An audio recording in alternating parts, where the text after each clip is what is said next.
33 सालों से बर्फ में दबा विमान आज भी लापता है। पीआई का एक विमान टेक ऑफ करते ही गायब हो गया। इस गायब प्लेन को ढूंढने के लिए इंडिया, पाकिस्तान और अफगानिस्तान तीनों कंट्री लग गए, पर दिन, महीने, साल गुजरने के बाद भी इस प्लेन का कुछ भी पता नहीं चल पाया। आज 33 सालों से भी अधिक समय गुजर चुका है, फिर भी पीआई का यह विमान आज भी गायब है। कुछ लोग कहते हैं कि एक बड़े जानवर ने इस प्लेन को खा लिया। कुछ का यह कहना है कि इसे भारत ने मार गिराया। इवन कुछ लोग तो ये भी मानते हैं कि ये अपने दूसरी दुनिया में, किसी दूसरी डायमेंशन में जा चुका है। आखिर सच क्या है? क्यों आज भी ये प्लेन एक मिस्ट्री बना हुआ है? आइए जानने की कोशिश करते हैं। अगस्त 25, 1989 पीआई यानी कि Pakistan international airlines flight 404 Gilgit airport से उड़ान भरने वाला था। प्लेन में 49 पैसेंजर्स के साथ साथ 5 क्रू मेंबर सुबह के करीब 7:30 में सवार हो गए। प्लेन कुछ ही देर में टेक ऑफ करने वाला था। एडीसी नेटवर्क की इजाजत दे दी गई। 7:36 में यह प्लेन गिरगित पाकिस्तान से उड़ान भरा। ये एक डोमेस्टिक फ्लाइट थी। इस प्लेन को इस्लामाबाद एयरपोर्ट में लैंड करना था। इसके लिए इस प्लेन को पहाड़ी पर्वतों के ऊपर से होते हुए उड़ान भरना था। एटीसी के गाइडेंस के अनुसार यह प्लेन अपने मंजिल की ओर निकल पड़ा। प्लेन में सब कुछ ठीक चल रहा था। एटीसी ने करीब 5 मिनट तक फ्लाइट 404 को गाइड किया। बर्फीले पहाड़ों के ऊपर से होते हुए अब यह प्लेन इस्लामाबाद इंटरनेशनल एयरपोर्ट की ओर निकल पड़ा। उड़ान के करीब 9 मिनट बाद एटीसी ने दोबारा से प्लेन से कांटेक्ट किया, पर किसी को कोई भी जवाब नहीं मिला। कुछ मिनटों बाद फिर से बैक टू बैक कोशिश किया गया प्लेन से कांटेक्ट करने की, लेकिन नो रिस्पॉन्स। एटीसी को अब अंदेशा लग चुका था कि फ्लाइट 404 के साथ एक बहुत बड़ी अनहोनी हो चुकी है। तुरंत ही एक हेलीकॉप्टर को उसी रास्ते की ओर भेज दिया गया, पर कई घंटों के चक्कर लगाने के बावजूद भी फ्लाइट 404 का कुछ भी पता नहीं चल पाया। पाकिस्तान ने भारत से भी मदद मांगी, ये कहते हुए कि हमारा एक प्लेन मिसिंग है, इसे खोजने में हमारी मदद करे। हो सकता है वह रास्ता भटक कर भारत की ओर चला गया हो।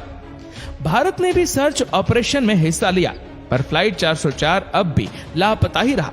4 दिनों तक लगातार हेलीकॉप्टर और प्लेन उड़ता रहा, पर कहीं भी प्लेन क्रैश का कोई भी सुराग दिखाई नहीं दिया। गिरगित के आसपास के पर्वतों की मैक्सिमम ऊंचाई 26,000 फीट तक चली जाती है।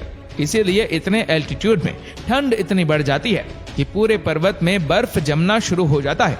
सफेद बर्फ में सफेद प्लेन दिखाई भी नहीं देता। इसलिए पाकिस्तान मिलिट्री ने आसपास के सिविलियन से मदद मांगी। उन्हें मनाया और कहा कि चलो पर्वत की चढ़ाई करते हैं और लापता प्लेन को खोजते हैं। कई महीनों तक ग्राउंड लेवल पर भी सर्च ऑपरेशन चलता रहा, पर प्लेन का कुछ भी पता नहीं चल पाया। धीरे धीरे ये अफवाह फैलने लगी कि पर्वतों के बीच एक विशाल दानव रहता है।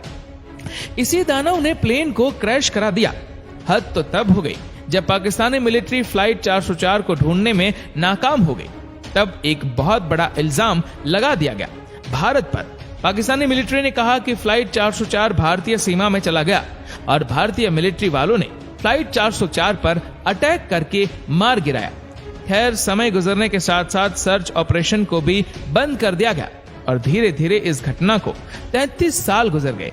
इस केस का इन्वेस्टिगेशन कभी हुआ नहीं, क्योंकि इस प्लेन का मलबा ही नहीं मिला। आज भी एक मिस्ट्री बना हुआ है कि आखिर पीआई फ्लाइट 404 के साथ क्या हुआ। आइए 33 साल बाद आज हम इसके सारे सबूतों को, सारे इवेंट्स को ध्यान में रखते हुए इस मिस्टीरियस प्लेन से पर्दा उठाने की कोशिश करते हैं। इस मिस्टीरियस घटना को बारीकी से समझने के लिए सबसे पहले हमें ये देखना पड़ेगा कि आखिर ये एयरपोर्ट है कहाँ। तो ये गिरगित एयरपोर्ट जो विशाल पर्वतों से घिरा है। जब भी यहाँ से प्लेन टेक ऑफ करते हैं तो ऐसा नहीं है कि सीधे टेक ऑफ किया और पर्वतों के ऊपर से उड़कर निकल गए। नहीं, ऐसा नहीं होता। यहाँ पर प्लेन्स को पर्वतों के बीच से होकर उड़ान भरना पड़ता है। गिरगित के एयरपोर्ट में मैंने मार्क किया है येलो लाइन से प्लेन इसी रास्ते से होकर पर्वतों के बीच से इस्लामाबाद जाते हैं। लेकिन यहाँ पर एक जगह है बूंजी। बूंजी के बाद राइट साइड में ब्लू पार्ट दिख रहा होगा। कभी कभी प्लेन्स इन ब्लू रास्तों से भी फ्लाई कर जाते हैं, पर ऐसा क्यों? दरअसल ऐसा इसलिए क्योंकि इस रास्ते में चोंगरा हिल और नांगा पर्वत जैसे विशाल चोटी है जिसकी ऊंचाई लगभग 26,600 फीट है। चारों तरफ सफेद बर्फ का नजारा देखने में बहुत लुभावना लगता है, लेकिन यहाँ पर रास्ता बहुत ही कंफ्यूजिंग है, क्योंकि यहाँ पर गलती से भी अगर कोई प्लेन गलत रास्ते में घुस जाए तो ये प्लेन क्रैश हो सकता है। इन गलत रास्तों को मैंने रेड लाइन से दिखाया है। यहाँ पर पर्वतों के बीच से प्लेन उड़ तो सकता है, लेकिन आगे जाकर विशाल पर्वत रास्ता रोक देती है। यहाँ पर ऐसे बहुत सारे रास्ते हैं। इट मींस इतने सारे गलत रास्तों के बीच फ्लाइट 404 को सही रास्तों में यानी कि ब्लू लाइन से होकर फ्लाई करते हुए इस्लामाबाद जाना था। अब बात करते हैं फ्लाइट 404 के साथ क्या होगा। PI flight 404 Fokker F-57 plane का मॉडल था जिसकी स्पीड 460 किलोमीटर पर आवर हो सकती है। जब ये टेक ऑफ किया हो 460 किलोमीटर एक घंटे में, यहाँ पर थोड़ा सा मैथमेटिक्स यूज करेंगे तो हमें पता चलेगा कि ये 10 मिनट में ऑलमोस्ट 70 से 75 किलोमीटर की दूरी तय कर सकता है। एटीसी ने टेक ऑफ के बाद 5 मिनट तक प्लेन को गाइड करते रहे। इन 5 मिनट में प्लेन बूंजी के आसपास पहुंच गया होगा। इसके बाद जब एटीसी ने 9 से 10 मिनट बाद दोबारा से प्लेन से संपर्क किया तो पायलट ने कोई भी जवाब नहीं दिया, मतलब कि प्लेन 8 से 10 मिनट के अंदर ही कहीं क्रैश हो गया होगा। इन 10 मिनटों में ये प्लेन या तो नांगा पर्वत के आसपास क्रैश हुआ होगा या फिर चोंगरा हिल के आसपास। ये इस बात पर डिपेंड करता है कि प्लेन किस रास्ते से होकर उड़ रहा था, येलो पार्ट या फिर ब्लू पार्ट। यहाँ पर एटीसी को भी ये पता नहीं था कि फ्लाइट 404 किस रास्ते से फ्लाई कर रहा है। इससे पहले कि एटीसी प्लेन के रास्ते के बारे में कुछ पूछ पाता, प्लेन क्रैश हो चुका था। ये बात सुनने में थोड़ा अटपटा सा लगता है कि एटीसी को कैसे नहीं पता। एटीसी तो पल पल की खबर रखती है प्लेन के बारे में। यहाँ पर रडार टेक्नोलॉजी होती है, फिर भी ये प्लेन कैसे गायब हो गया। ये हादसा हुआ था 1989 में और 1996 के बाद से सारे एयरपोर्ट्स में सेकेंडरी सर्विलेंस रडार का होना जरूरी घोषित कर दिया गया था। लेकिन उससे पहले पुराने radar system primary surveillance radar का इस्तेमाल किया जाता था।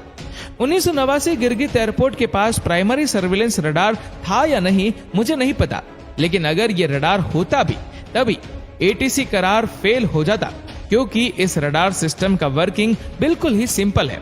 यहाँ पर रडार एक सिग्नल भेजता है प्लेन तक और वह सिग्नल प्लेन से टकराकर वापस रडार तक पहुंच जाती है, जिससे ये पता चल जाता है कि प्लेन कहां पर है। लेकिन अगर इन दोनों के बीच एक पर्वत आ जाए तो ये रडार का सिग्नल रास्ते में ही ब्लॉक हो जाएगा, ये प्लेन तक नहीं पहुंच पाएगा और एयरपोर्ट में लगा प्राइमरी सर्विलेंस रडार को ये पता नहीं चल पाएगा कि आखिर प्लेन का लोकेशन क्या है। यही वजह है कि गिलगित एटीसी को भी ये पता नहीं था कि PIA 401 किस लोकेशन से किस रास्ते से फ्लाई कर रहा है। इस प्लेन के साथ आखिर असल में क्या हुआ, ये कहां पर क्रैश हुआ, इसकी बहुत सारी पॉसिबिलिटीज हो सकती है, जिसमें से सबसे बड़ी पॉसिबिलिटीज ये है कि पायलट अपना रास्ता ही भूल गया होगा।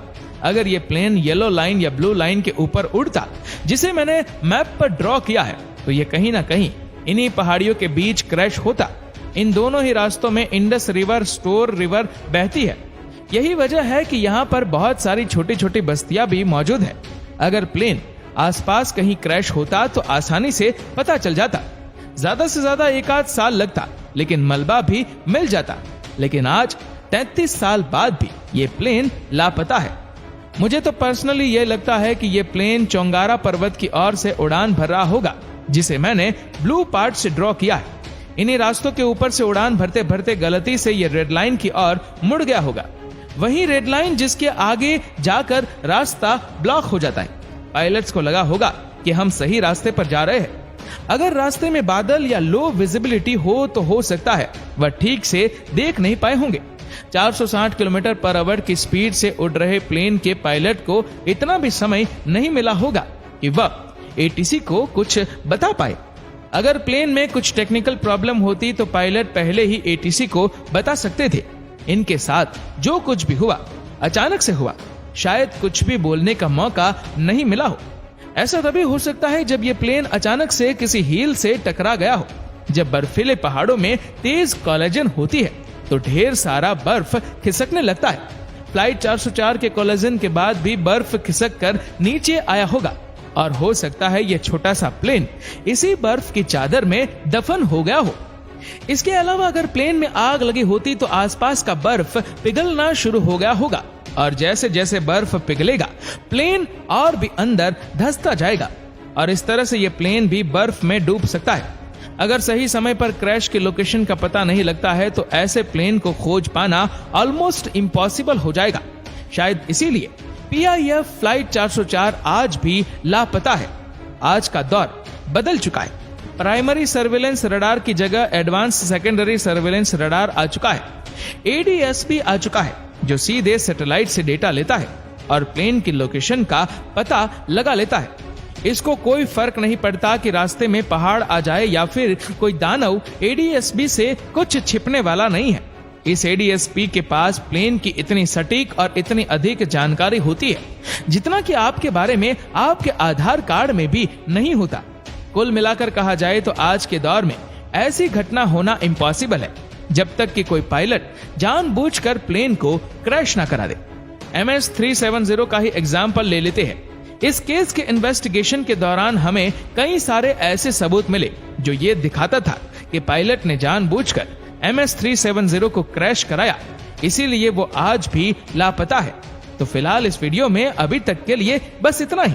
दोस्तों, इस वीडियो के बारे में आपकी क्या राय है नीचे कमेंट करके जरूर बताइएगा और ऐसी ही और भी अमेजिंग फैक्ट वीडियोस को देखने के लिए नीचे कमेंट बॉक्स में हमारे यूट्यूब चैनल की लिंक दी गई है, उस पर क्लिक करके चैनल को सब्सक्राइब करें और बेल आइकन दबाएं ताकि हमारे हर लेटेस्ट वीडियो की अपडेट्स आपको मिलेगी सबसे पहले।